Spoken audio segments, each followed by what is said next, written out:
Hello everybody, welcome back to another accessibility review. Today we're going to be looking at OceanCraft. It's basically that raft game that's on Steam. If you've ever played that, it's basically that. You're on a raft in the middle of the ocean and you have a little grappling hook and you use it to fish in all sort of floating flotsam you might find in the foamy abyss. So, without further ado, let's get on with it. Alright, so the first thing I want to talk about is the main menu. It's not terrible, but it is another one of those where it's fixed to your play space. So, like right now, I'm in the center of my play space, and that's also the center of the raft. It puts the main menu out there at the edge of the raft. So from here, I can't see what it wants or what that button says. But I can do the trick where you step back to the edge of your play space, you recenter, and voila, now you can go really close to it. And it doesn't fade out. You can actually get, like, look at that. Look how close I am to that. That's insane. So it just wants my name. And that's a good place to talk about the keyboard. Again, you can get really close to it. So let's go ahead and put in my name. E-L-E-H.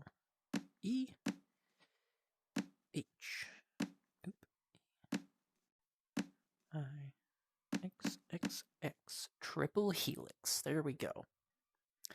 So that's pretty easy to do. The keys are pretty big. You can get pretty close. So if you have the room to readjust, to recenter your play area, that's great. But I know some people don't have that. My area is like 3 meters, right? That's about 10 feet.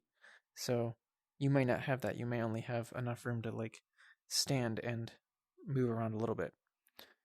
So hit continue. And the good news is there's only like 2 buttons here anyway. There's host. Oh, I think that's previous save. And this is just where you select your new game or save. Yeah, see, that's load. That's create. And then there's just the back button. And then there's join. Join is pretty simple. I think there's supposed to be a list of active games here, but there's not. Up here is where if you have a friend with a room, you'd enter the room code. Now that is kind of hard to see, but the numbers are pretty big. So that says 45400. You just click in there. Oh, is it gonna work? Yeah, there we go. You backspace that, and then you type whatever number is that they give you. So let's just back out of it. And then when you do that, you just hit the big join button, which again, can't really read, but kind of. You get real close, you sort of hop up a little bit on your tippy toes. You can kind of read it. The other thing I want to talk about with the main menu is the character customization. You can see right now I kind of look like Butters from South Park, just a little bit. But it's the menu, all the stuff is way over there. So you can't really tell what it is. Again, if we come back here, center, there, that's a little better. I can sort of walk up to it. Hopefully don't punch my TV. But the problem is the character sort of follows what you do. See? And so if you step closer to it, it sort of steps in front of you. So it's kind of hard to see what you're picking. It doesn't really matter. I mean, it is just customization. But if you're, really picky about how you look, you might take some issue with this. I don't really care how I look. Is that a rainbow? I think that is a rainbow on my shirt. So it's not that important to me, but just keep that in mind. It may be important to you. Oh, there's also a region selector here. It's kind of faint. I didn't actually see it at first, so you might not realize it's there. But here's a region selector. It has all these different regions. You can scroll down on US East, but there's a whole bunch. And then there is another language selector over here. I'm not actually sure what language it puts it in. Yeah, whatever that is. I don't know. but that's English. I do know that. So that is the main menu. Okay, so here we are in an actual game, and as you can see, we're on a raft, and for this game, the main mechanic is you have this like grappling hook thing, and let's see if I can find some trash to grab. No, it's all floating away. Oh, there's some. You just pull the trigger, and you sort of hook some trash. The trash can be kind of hard to see if it's like small stuff, but even, well, there's a shark out there. But even some of the stuff is, it's black on blue, or like a really dark color on blue. So it's got good contrast. I just have terrible aim. But some of the things are fairly large, and then some things are really small, like this little plastic. See how it's sort of gone a weird color there? It can be kind of hard to see sometimes. But for the most part, like, see that little bit of wood? Pretty easy to see. That big old barrel, I want to get that because it's got some goodies in it. There we go. Look at all those goodies. There are these little balloons. Those are actually kind of hard to see. They just have some sort of better loot. Let's see, is there another one? There isn't. Just that one out there. I can barely see that though. And you have to hit them with a slingshot.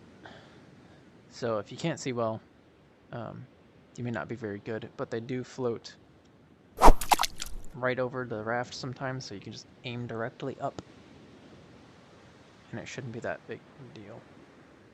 So stuff can be kind of hard to see, but for the most part, it's pretty relaxed. You're not really on a timer or anything, although you do have these. This is your health, your hunger, and your thirst.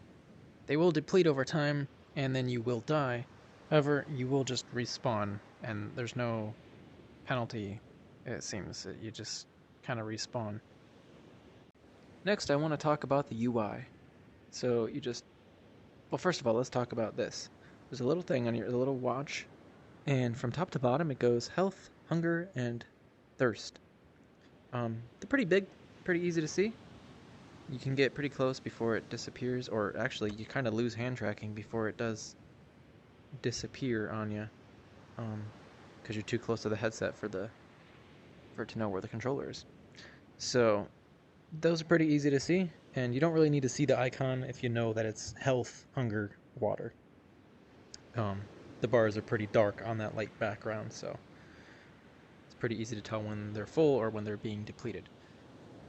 The big menu, though, this is your inventory. It's just you gotta hold it down on one of the thumb buttons, and you can get pretty close to this as well.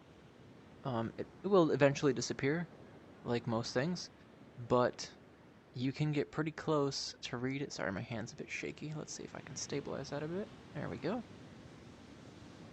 You can get pretty close to read it. So you can see, let's actually click on something. It is point and click with your other hand. So if you wanted to make if you wanted to make a grill, it would show you need some wood, you need some scrap, you need some rope, and some tape. And it's pretty easy to see how many you need to, or even if you can't see how many you need, I don't know if that's yellow or green. It's sort of a mix. It's green if you have it, and it's dark red if you don't. So that at least is easy to see. If it's red, just keep getting more until it turns green. So there's that if you can't see the numbers. But the tabs over here are easy to read as well. At least they're easy for me. I know my vision isn't the same as everyone, so they may be hard for you to read, but you can get really close to them. They're easy to read. There is also, so these up here, they're not labeled, but they're just sort of, an icon. It's like all your crafting stuff. I think this exclamation point is a tutorial page. It's just sort of a checklist of things to do. It does say reset tutorial there. It's basically just this dolphin yelling at you. And yeah, you can't really read it. because it's sort of out there in the middle of the ocean, like about where that shark is, but a little closer. And he's just sort of yelling at you in dolphin language, and there's a speech bubble which you can't read because you can't go off the raft. But I mean, there isn't really much to learn. You just throw your hook out and you grab stuff. Here's your, I think, players tab. Yeah, and it'll tell you if you're having a multiplayer game. The settings tab. You can choose your dominant hand and your locomotion and your language. Can you choose the language here? Oh no, that is where you choose the language. Okay. So that's like this last tab is where you go back to the main menu and stuff. But again, it's super easy to, well, you can get close to it. I won't say super easy to read because I do still have to kind of squint to see this, but you can get really close. It's easy to see where, back to menu, quit game, show room code. So there's that. Back to the inventory, I kind of forgot to mention, things aren't labeled, like they don't have names. So if you're not sure what something is, you just have to look and see where, like, a crafting recipe that requires it. Otherwise you're kind of just guessing. That's not really, I guess, accessibility related, but it might give some people difficulty if you're like, let's say if you're really bad at telling the difference between these two. They kind of look different, wood and rope, but they're not labeled. So that may be an issue. You may think you have like a bunch of rope, but actually just have wood. Real quick, I'll touch on the building. You just craft some of that, and then you grab it, and it'll show you. Oh, there's these boxes too, actually. Real quick, I'll tell you on that. When you pull stuff out of your inventory, it's this little box, and it has a big label on it, so that's pretty easy to see. But if you drop it, it sort of, except for the label, kind of blends in with the raft. So if somebody's dropping something for you, you may have some trouble seeing where stuff is. And I'm pretty sure these little boxes are what drops from the balloons when you shoot them down. So be aware of that. But anyway, back to the building. You just pull the little box out of your inventory, and you can see this big red, well, it's red because I can't place it there, indicator of, it's like a preview, but when you can place it, it turns bright green. So that's super easy to see. You know where you're placing stuff. Although, now that I think about it, this sort of bright green on bright blue, I'm not sure if that would be an issue for people if you have some kind of color blindness.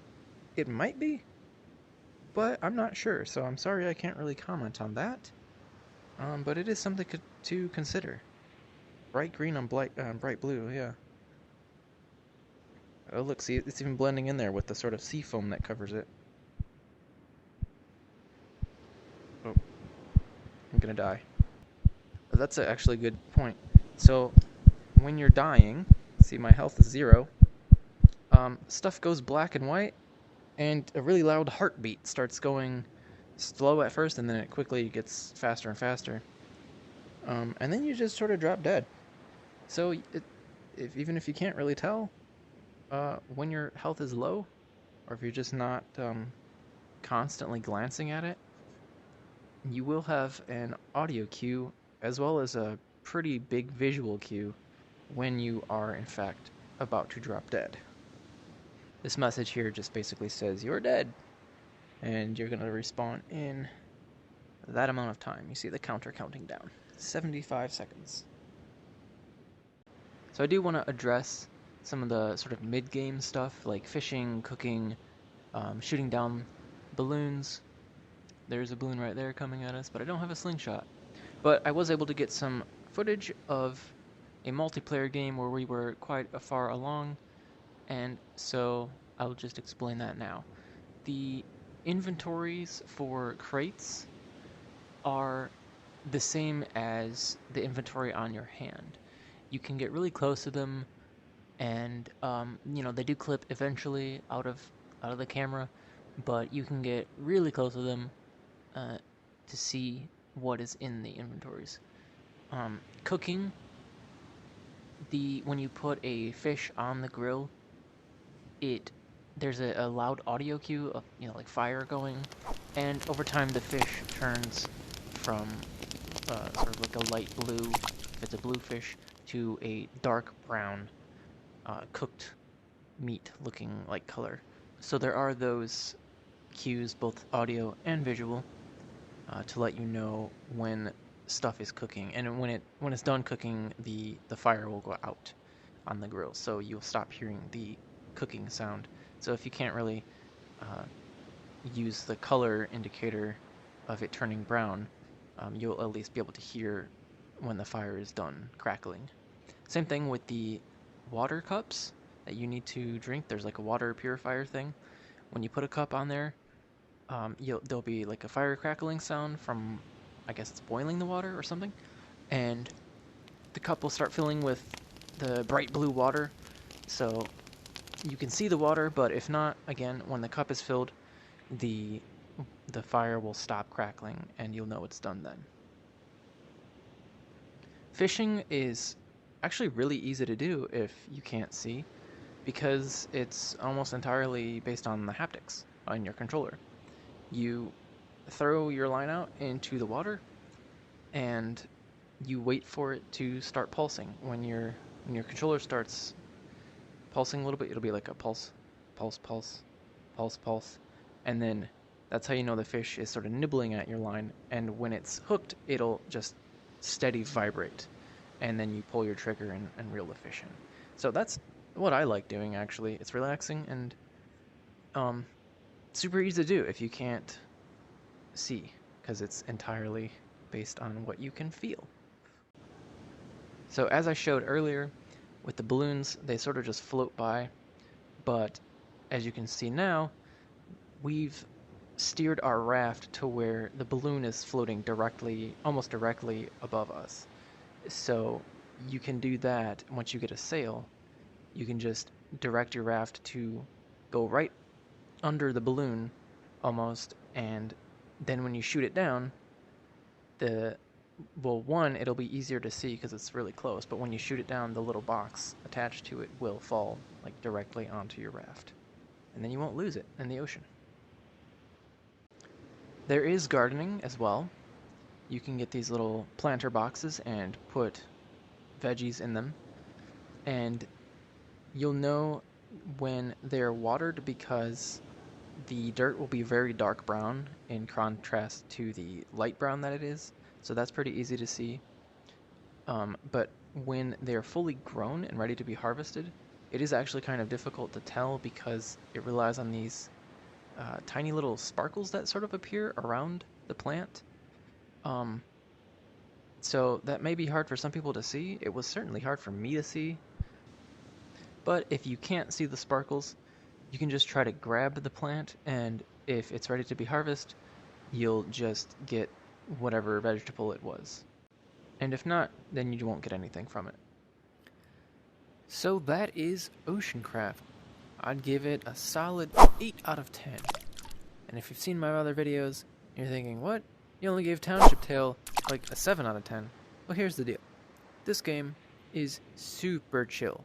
Like, way more so than even Township Tale is. There's nothing attacking you, no one attacking you, it's completely PvE. There's no timers or anything to worry about. I mean, there is your health bar, but when you die, you just spawn right back here on the raft. You don't even lose your inventory.